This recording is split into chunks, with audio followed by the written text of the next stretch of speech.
આજે મા દીકરાની રસોઈ ચેનલમાં બનાવીશું બહુ જ ટેસ્ટી અને જોરદાર ગુજરાતી કાઠિયાવાડી શાક રેસીપી. આ શાકને રોટલી વગરના પણ ખાઈ શકાય છે. જેટલું જોવામાં સારું છે, ખાવામાં એનાથી પણ વધારે સારું છે. ચાલો રેસીપી ચાલુ કરી લેવી. લીધા છે મેં કાંદા, ટામેટા, કેપ્સિકમ, આદુ અને લસણ. આ શાક એકદમ ઓછા ટાઈમમાં બનીને તૈયાર થઈ છે. ને આ બનાવવાના છે આપણે બાજરીના રોટલાનો. મેં લીધું છે 2 મોટા ચમચા તેલ, નાખીશ 1 ચમચી રાઈ. રાઈ ફૂટી જાય પછી નાખી દઈશું જીરું. જીરું કકડી જાય પછી આપણે નાખી દઈશું આદુ અને લસણ. આદુ અને લસણ મેં અહીંયા પેસ્ટ નથી બનાવી, ખાંડણીમાં ખાંડીને અધકચરા જ રાખ્યા છે. હવે લઈશું આપણે કાંદા. કાંદાને મેં પણ અહીંયા ઝીણા નથી સંભાળ્યા, મીડિયમ સાઈઝ રાખી છે. હવે આપણે કાંદાની થોડાક હલકા છાતરી લઈશું. આપણે બહુ અહીંયા કલર નથી બદલવાની જરૂર, બસ થોડાક હલકા એવા પાકી જાય ત્યાં સુધી આપણે ધીમા ગેસ ઉપર હલાવતા રહીશું ધીરે ધીરે. તો અહીંયા 2-3 મિનિટ થઈ ગઈ છે મારે કાંદાને છાતરતા ગેસ મેં ધીમો રાખ્યો છે.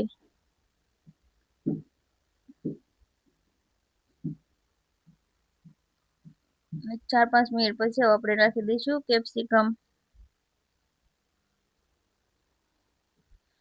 આ બાજરીના રોટલાના શાકમાં કેપ્સિકમ બહુ જ સારો એવો ટેસ્ટ આપે છે. તમે બનાવતા હો અને કેપ્સિકમ ન નાખતા હોય તો એકવાર નાખીને જોજો. આપણે કેપ્સિકમને સાતળતા આપણે 2 મિનિટ જેટલું થઈ ગયું છે. હવે આપણે નાખી દઈશું નમક. નમક નાખીને મિક્સ કરી લઈશું.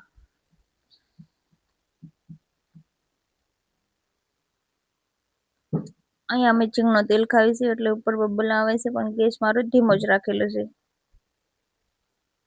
હવે આપણે નાખી દઈશું ટામેટા. ટામેટા મેં અહીંયા લીધા હતા 2 ટામેટા મીડિયમ સાઈઝના. ટામેટાને પણ આપણે કેપ્સિકમ ને કાંદામાં મિક્સ કરી દઈશું. અહીં આપણે ગેસ મીડિયમ જ રાખવાનો છે, બસ ધીરે ધીરે આ રીતે હલાવતા રહીશું. હવે આપણે અહીંયા 3-4 મિનિટ જેટલો ઢાંકીને રાખી દઈશું મીડિયમ ગેસ ઉપર. 3-4 મિનિટ પછી જો આપણે ડુંગળી, ટામેટા ને કેપ્સિકમ થોડાક ગળી જાય એવા થઈ ગયા છે. તો હવે આપણે અહીંયા બાકીનો મસાલો કરી લઈશું, જે આપણે રોજ ઘરમાં વાપરતા હોઈએ. હળદર, જીરું પાવડર ને ધાણા પાવડર. મેં 1 ચમચી ધાણા જીરું લીધું છે ને લઈશ તીખું મરચું અને કાશ્મીરી લાલ મરચું કલર માટે, ગરમ મસાલો. આપણે અહીંયા નાખી દઈશું 1 મેગીનો મસાલો. બધું મિક્સ કરી દઈશું.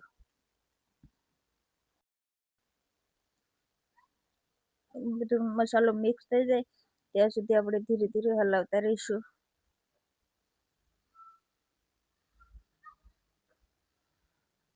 જ્યારે ઘરમાં એવું લાગે કે કોઈ સબ્જી નથી ને કંઈ ખાવું છે, અલગ કંઈ ભૂખ લાગી છે, તો આ સારો ઓપ્શન છે. જો બાજરાનો રોટલો ગુજરાતીના ઘરે તો બાજરાનો લોટ હોય છે, તો બાજરાનો રોટલો બનાવીને આ રીતે શાક બનાવી લઈશું છાશવાળું. તો અહીંયા મેં નાખી છે છાશ. હવે આપણે ગેસ ધીમો રાખશું. અહીંયા કોઈ છાશનો ઉફાણો આવી શકશે અહીંયા, એટલે આપણે ગેસ ધીમો રાખી દેવાનો છે. અને અહીંયા મેં લીધો છે 1 બાજરાનો રોટલો અને આપણે એના આ રીતે ટુકડા કરી લઈશું. તમારે જે સાઈઝમાં ટુકડા રાખવો હોય, નાના મોટા, અહીંયા હવે એકદમ ભૂકો પણ કરી શકો છો. તમે આ રીતના બધા બાજરાના રોટલાના ટુકડા કરી લીધા છે. ચાલો આપણે જે છાશ નાખી હતી એ પણ ઉકળી ગઈ છે. હવે આપણે નાખી દઈશું અહીંયા બાજરાના રોટલાના ટુકડા. આ રીતે આપણે ધીરે ધીરે મૂકી દઈશું. આપણે જો તમને ઘરે કઈ સબ્જી ન પડી હોય ને એવું લાગે કે કઈ શાક રોટલી જ ખાવું હતું, દાળ ભાત કઢી ખીચડી એવું કઈ નતું ખાવું, કઈ અલગ ખાવું હતું, તો આ સારો ઓપ્શન છે. બાજરાના રોટલાનું શાક બનાવીને ખાઈ લેવાનું.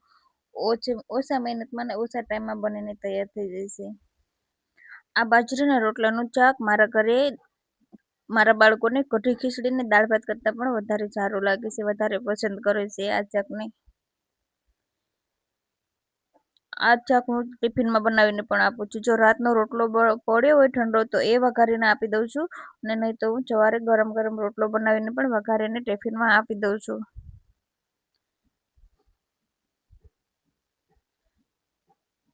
હવે આપણે અહીંયા 5 મિનિટ જેટલું ધીમા ગેસ ઉપર ઢાંકીને મૂકી દઈશું, અને જો 5 મિનિટ પછી આપણું શાક બનીને તૈયાર થઈ ગયું છે.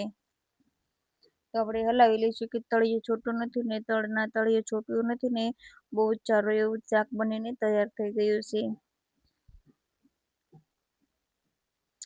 જોવામાં જ કેટલું સારું દેખાય છે. આ જેટલું જોવામાં જ સારું દેખાય છે ને ખાવામાં એટલું જ ટેસ્ટી શાક બને છે. જો તમારા ઘરે પણ કોઈને દાળ ભાત કે કઢી ખીચડી ખાવાનું મન ના હોય રાતે, તો આ શાક બનાવીને આપે તો બધાને પસંદ આવશે આ શાક. હવે આપણે નાખી દઈશું લીલા ધાણા. જો તો અહીંયા ગુજરાતી કાઠિયાવાડી ટેસ્ટી શાક બનીને તૈયાર છે. જો તમને મારી આ રેસીપી પસંદ આવી હોય ને તો એકવાર ઘરે ટ્રાય જરૂરથી કરજો, અને મારા વિડીયોને લાઇક શેર અને સબસ્ક્રાઈબ જરૂરથી કરી દેજો. હવે હું ડીશમાં લઈ લઉં છું, સર્વ કરી લઉં છું ડીશમાં. જો કેટલું સારું શાક બને છે. આ મેં પહેલી વાર નથી બનાવ્યું. આ શાક મેં અઠવાડિયામાં એકવાર તો જરૂરથી મારા ઘરે બને છે. મારા 2 બાળકોને આ શાક ખૂબ જ ગમે છે.